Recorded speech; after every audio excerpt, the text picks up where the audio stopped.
Solidarity Bar, donc jus de canne à sucre, pour bien terminer ce festival. Et comme j'avais dit, le conseil du jour était buvez, buvez, buvez. Je vous dis à votre santé.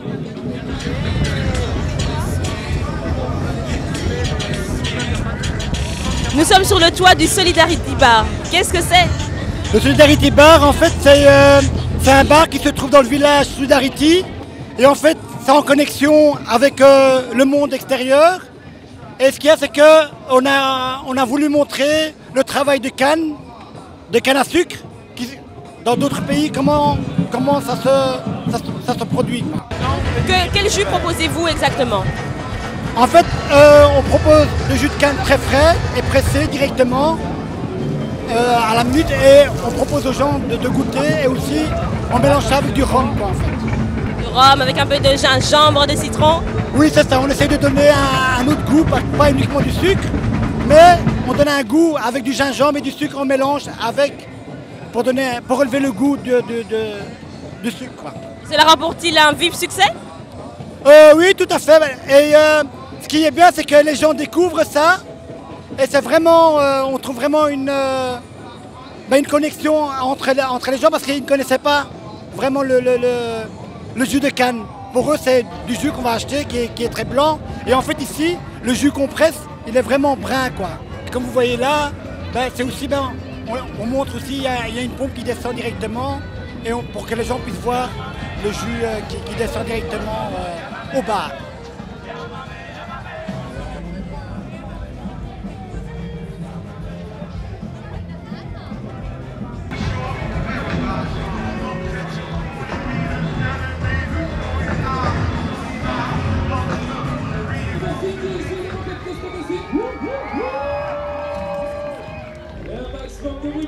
Yasmine de l'autre côté. Est-ce que vous êtes prêts pour le flashball? 4, 3, let's go everybody. Freeze.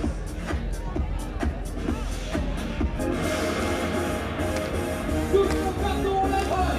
Tout le monde passe dans les mains. Tout le monde passe dans les mains.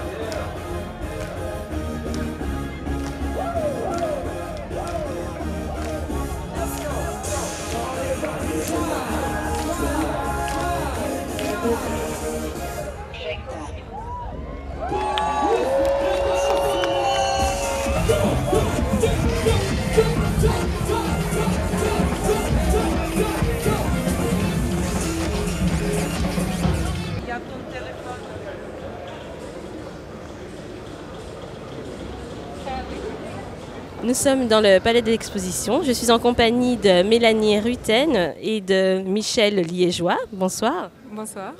Est-ce que vous pouvez me parler un peu de ceux qui se trouvent derrière vous? Alors, ce qui se trouve derrière nous, c'est un empilement de bobines de câbles, donc vides, sur lesquels on invite des gens à intervenir et à fabriquer une sorte de petit fétiche. Donc à partir d'un support qui peut être naturel comme une pomme de pin, un morceau de bois, et de l'entourer, de l'embobiner et d'imaginer un vœu ou un sort qui soit en lien avec cet objet. L'idée, c'est de faire donc une œuvre évolutive en 3 jours sur le festival, et qu'à la fin, cette montagne croule de vœux et de sorts en tout genre. D'où est venue l'idée de monter cet arbre, si je peux l'appeler ainsi? Donc on nous avait commandé une animation autour du thème de la religion, puisqu'on est dans le cadre d'une exposition sur la religion. Et donc ici on a travaillé sur le thème des fétiches, et on s'est dit, puisqu'il faut un atelier évolutif, il faut quelque chose qui soit déjà présent dès le début du festival, mais que les participants qui arrivent ici sentent qu'il y a une chose qui se passe et qu'elle va évoluer au fur et à mesure du festival.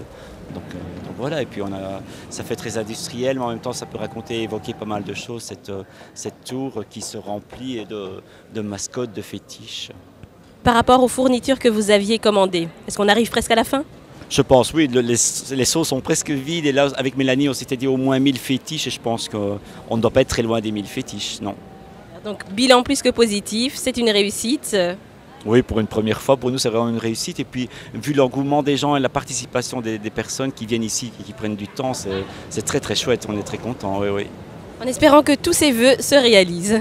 Bien sûr.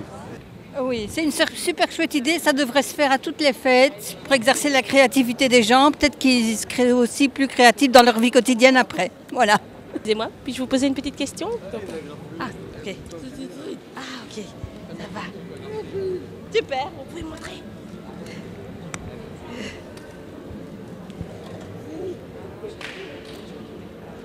C'est bientôt la fin, il reste encore quelques heures, mais quel bilan pouvez-vous déjà en retirer? On est hyper content, hyper enthousiaste quand on voit l'engouement des personnes. Là, tout à l'heure, un festivalier me disait que ça se disait à l'extérieur qu'il fallait passer à cet atelier-ci parce qu'il y avait des choses intéressantes à faire. Et quand on voit le résultat sur la tour, ben là, on est vraiment impressionné, quoi. Le nombre de fétiches qui ont été réalisés, c'est pas mal. Donc je construis mon fétiche, faut-il que j'écrive mon vœu dessus ou bien que j'y pense très fort et puis on l'accroche?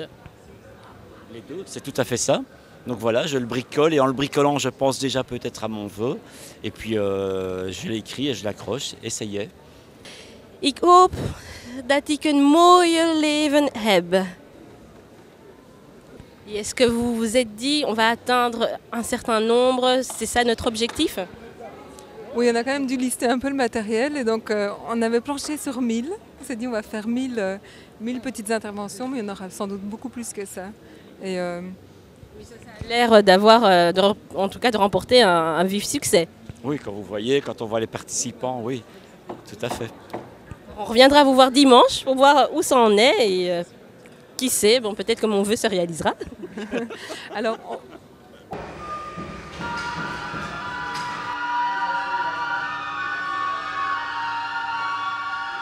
l'exposition Cool Art Café, donc exposition d'art contemporain pendant le festival. Donc je fais la programmation, je choisis le thème de l'expo. Chaque année, je fais ce choix et je choisis les artistes. Il y a une quinzaine d'artistes à peu près chaque année dans l'exposition, des artistes du Nord et du Sud. Alors le thème de cette année, c'est croyance et religion. C'est un thème assez porteur par les temps qui courent. Donc, alors c'est pas du tout une exposition didactique, hein, c'est des artistes qui ont leur point de vue sur les religions, la croyance, quelle qu'elle soit. Et donc, voilà, on ne vient pas ici essayer de comprendre comment fonctionne, comment est né ou comment ça se passe avec telle ou telle religion. On vient voir des travaux d'artistes. Donc les hôtels vaudous étaient généralement cachés aux non-initiés. Et pour la première fois, un photographe a pu prendre ces images. Donc c'est un cas unique dans l'histoire parce qu'au XXe siècle, il y a eu 3 tentatives, je crois, pour répertorier ces hôtels, faire des photographies de ces hôtels, mais ça n'avait jamais été autorisé. Et pour la première fois, ben voilà, ça a pu se faire. Et donc c'est une occasion unique de découvrir ces hôtels vaudous.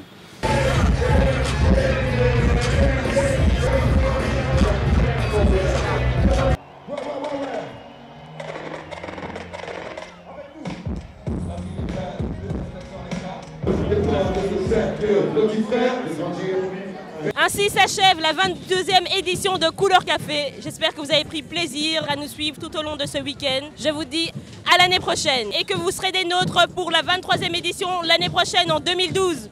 Vive Couleur Café!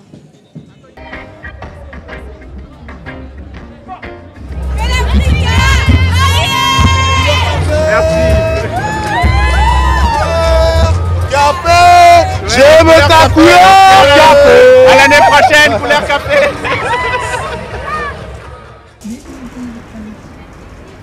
Ultimate exit. Sortie définitive. Définitive Ultimate exit.